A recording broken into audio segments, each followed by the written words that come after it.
but I'd still grind it. Grazing management. This is some old data that I had on our sheep enterprise records. These are producer records. Average cost per day of ewes on grass at that time was about 5 cents a day. Cost in feedlot was 18 cents a day. So let's figure 1/3 to 25% cheaper to run them on grass than to feed them.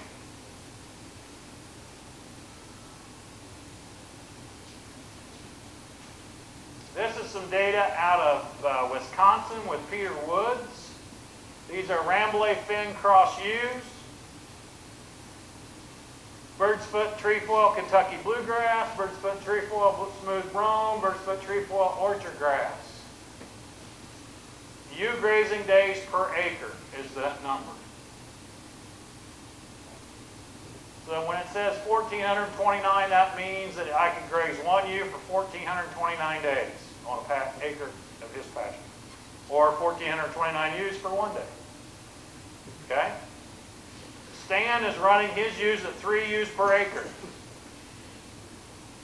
He could run them for all year and never have to feed, theoretically. You guys are way too easy to stand that he's only stocking his pastures at 3 ewes per acre. Because they aren't that big a beast. They don't eat very much. Now, his are lactating, so they do have a little higher nutrient requirement. But we need to be up at 5. But what happens, really hate that, and I don't ever stand still. What happens if we run 5 ewes per acre instead of 3?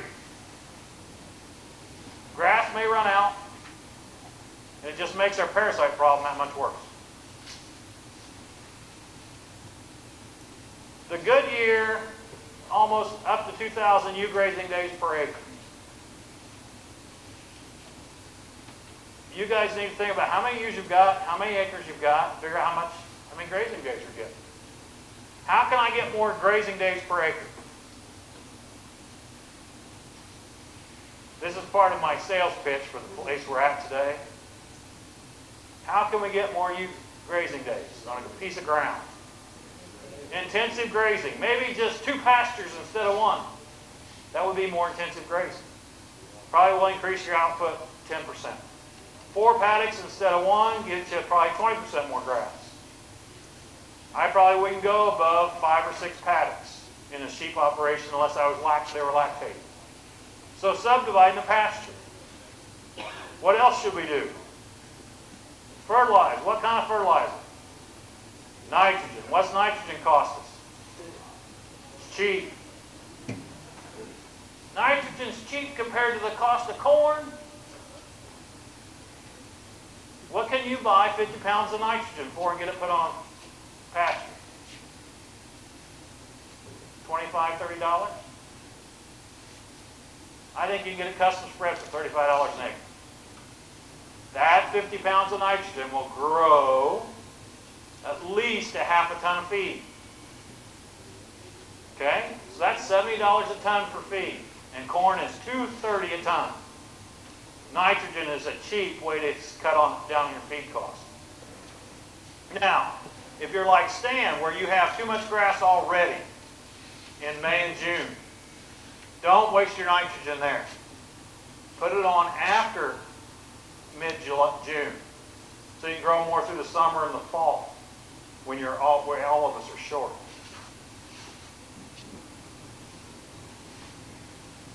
Extend our grazing season out so we don't feed the sheep. With your fescues, you might be able to run year-round. You want me to hold still? Okay. I can't do these talks holding still. It just doesn't, my mouth won't work if I can't move and walk. Okay? We can graze ewes for 12 months.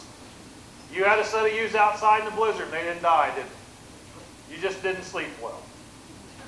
Okay? They didn't need to sleep. Now, would I want a bunch of baby lambs out there and that stuff? No. But ewes with long wool, full case they can handle that kind of stress. If they're already in good shape, if they're skin and bone thin, they're going to be solid.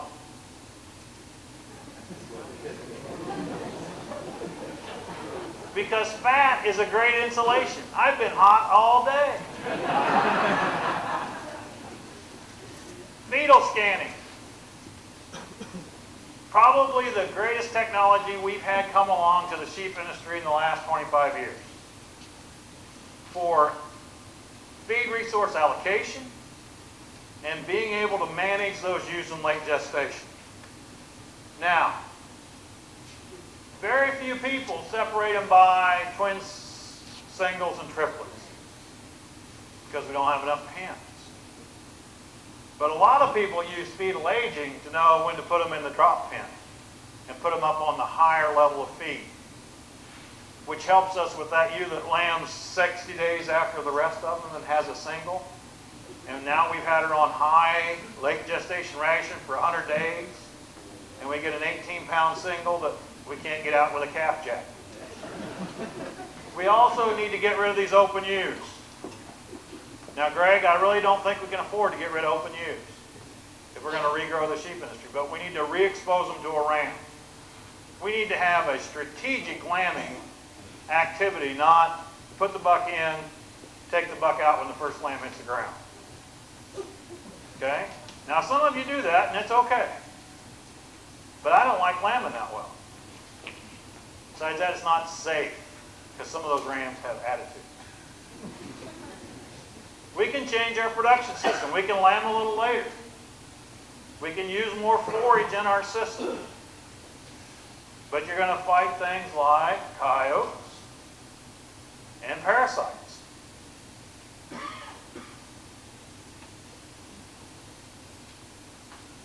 Buy ingredients when they're priced right. When do you think soy hulls would be the cheapest? Soybean hulls. June. Why June? Who is your main competitor for soy hulls? Cattle people. Are cattle feedlots all full in June or all empty in June?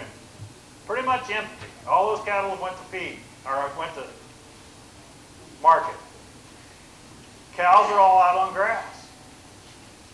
So they have a low input need for soy hulls at that time. When are all our lambs getting fed? June. So we can use soy hulls. Okay? Soy hulls are a great feed, especially for those of us that pasture lamb or run lambs on grass.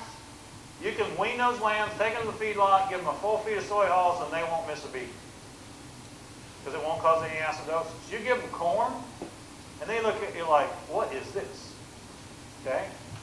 And that, to me, was the biggest challenge of getting weaned lambs on feed, is getting them bunk broke. Just like if you bought them out of Montana. They haven't ever seen that stuff. When is hay supposed to be the cheapest? Summer. But we feed it in the winter. Now there's one other time when hay gets really cheap. About May 15th. When I still got hay in the barn and I'm getting ready to put another cutting in. So, and that hay's just as good as it was last year. It may not have quite as good a level of vitamin A, but generally it's still as good a feed. So there may be some bargains in May on hay, if you've got to buy it.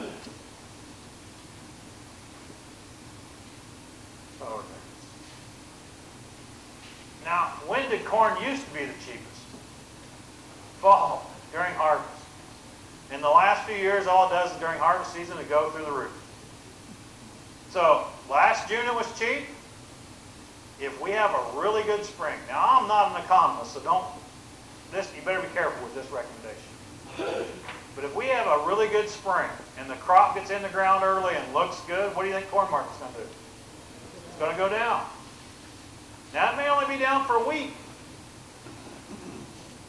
or 2 weeks, but it could go down because are they planning for carryover on corn? Are you sure? I thought we still had 2 billion bushels left for carryover. Now China may take it all. so we may not have any carrots. Because not only are they buying a lot of soybeans, they're buying meal, they're buying a lot of corn.